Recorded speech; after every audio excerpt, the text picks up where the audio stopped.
Joining us now from Capitol Hill, member of the Intel Committee, Independent Senator Angus King of Maine. Senator, good morning. Always good to see you. We've been talking this morning and listening to some of your Republican Senate colleagues effectively dismissing what they've heard from some of the prosecutors' reports and as well as the Muller documents that we've seen that have given us some window into the special counsel's investigation, saying, I don't believe Michael Cohen is a witness. Orrin Hatch going so far as to say, Donald Trump's been a good president. I'm not worried about what I've read and what I've seen. What's your response to your colleagues in the Senate?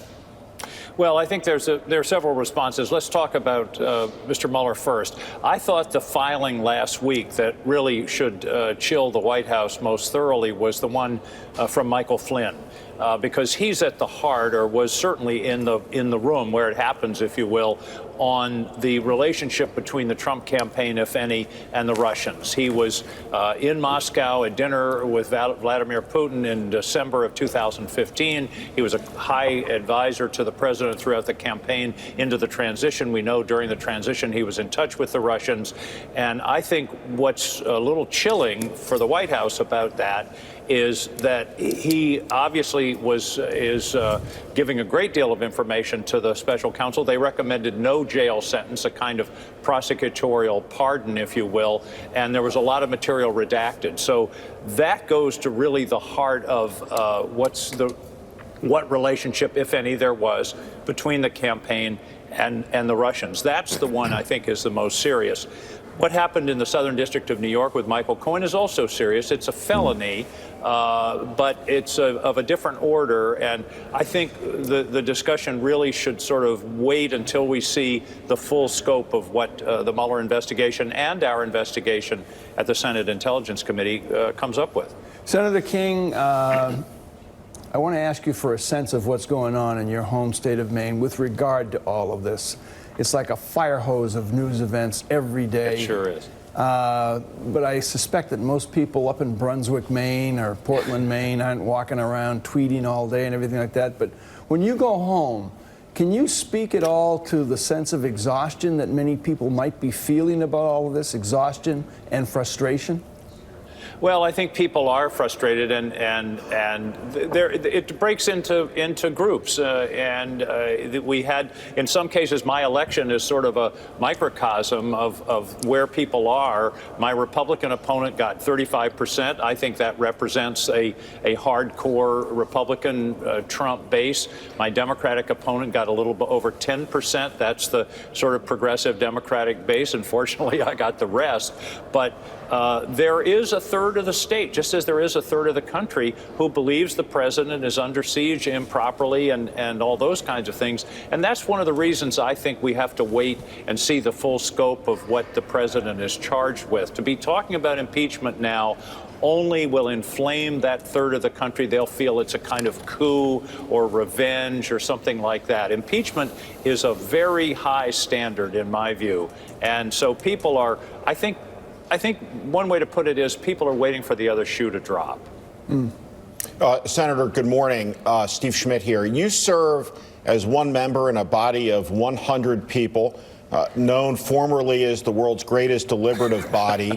Yeah. We've seen the remarkable occasion of 44 former United States senators, men and women of both parties, write an open letter to the country, to the Senate, talking about the Senate's really institutional failures at this moment and the possible threat to the American Republic and American democracy with the abdication of duty.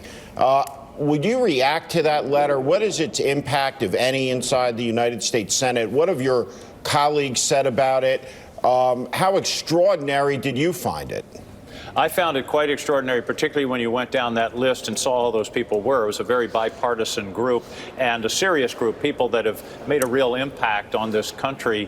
One, by the way, Bill Cohen from Maine, of course, was one of the key House members. He was one of the 6 Republicans on the House Judiciary Committee that voted for the impeachment of Richard Nixon. And that was an important moment. And here was a guy who was willing to stand up against his party and do what he thought was right. So his signature on that letter was especially meaningful to me, knowing that bit of history. And I think it's important that we be reminded every now and then that it isn't all about politics. It isn't all about, winning the next election or who's up or who's down or who's going to control the Senate. There really is an institutional responsibility here, and it goes back deeply into American history. The Senate has that role to sort of look closely at these issues and play a leveling role in policy decisions, and that letter really was extraordinary. The other thing about it was political. To see all the Democrats from states that no longer have Democratic representation in the Senate and how our politics have become more regional. There was, other than Susan Collins, no Republicans in New England. Now that Bill Nelson's gone, no Democrats south of Virginia in the Southeast. So I think that's a disturbing trend that was sort of underlined by the people that signed that letter.